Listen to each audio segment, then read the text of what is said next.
La salle de conférence de la Maison de la Presse a servi de cadre ce lundi 23 octobre 2017 à la tenue de la conférence des partis politiques et groupements de la société civile de l'opposition.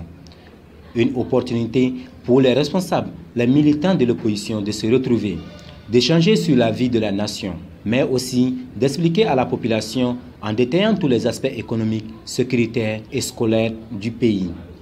L'opposition n'a de cesse de dénoncer les dérives constatées dans l'approche et l'action de la gouvernance du régime Ibeka. C'est pourquoi, face à la discrimination de l'opposition par l'ORTM et tous les autres médias étatiques, malgré nos dénonciations à travers les multiples correspondances, nous avons pris comme réflexe républicain et par esprit démocratique d'organiser des manifestations publiques par des marches, meetings, conférences de presse et autres communications pour faire entendre notre voix. Faire connaître nos opinions qui sont devenues aujourd'hui celles d'une grande majorité des Maliennes et des Maliens. Face à cette situation qu'ils jugent dramatique et catastrophique, les leaders de l'opposition ont pendant plus de 3 heures débattu sur des questions essentielles, à savoir la sécurité, la politisation de l'école et les élections prochaines. On plaint d'abord de la non-transparence au niveau des élections et que le gouvernement ne fait rien pour régler les problèmes, en particulier les problèmes liés à l'audit du fichier, les problèmes liés aux cartes NIDA, les problèmes liés à l'organisation même des élections par le gouvernement. Je crois que ça, c'est des aspects extrêmement importants qui nous inquiètent parce que ça risque de déboucher sur des crises post-électorales. Et nous ne le souhaitons pas, nous voulons qu'on anticipe. Depuis 2013, on se bat sur ce chantier.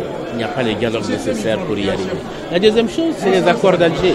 Aujourd'hui, 2 ans et demi après, on constate que ça piétine.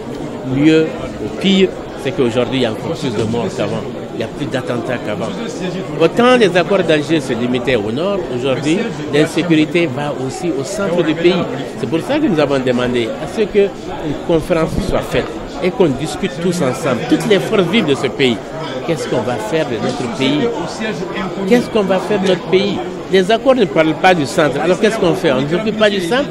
Non, il faut aller dans ça. On a parlé de l'école. On a parlé de l'école. Pourquoi le gouvernement va mettre la politique dans l'école? Des cahiers à l'effigie du président de la République. On sort les enfants au soleil pour accueillir le président de la République. En ce temps, on ne s'occupe pas des 500 écoles fermées. Il y a plus de 500 écoles fermées dans ce pays. Des enseignants qui fuient parce qu'ils n'ont plus en sécurité, où l'éducation est bradée, où l'avenir de notre pays est aujourd'hui hypothéqué par le manque d'éducation.